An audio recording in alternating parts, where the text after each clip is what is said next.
నమస్కారం. ఈనాటి మంచి మాట మీ అనంతుని నోట.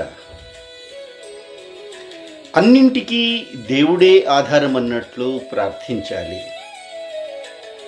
మొత్తం మన మీదనే ఆధారపడినట్టు పని చేయాలి. నువ్వు ఉత్సాహంగా తిరుగుతూ ఉంటే మొత్తం దేశమే నీ వెనుక నేస్తమవుతుంది.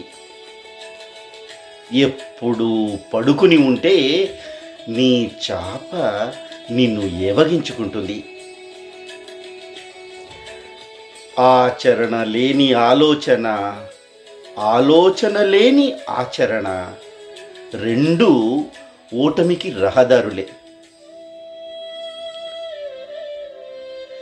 మంచి నడవడిక అనేది ఎవరో ఇచ్చే కానుక కాదు,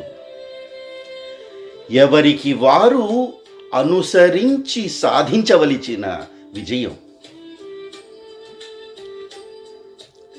బద్ధకస్తునికి ఇష్టమైన పదం రేపు.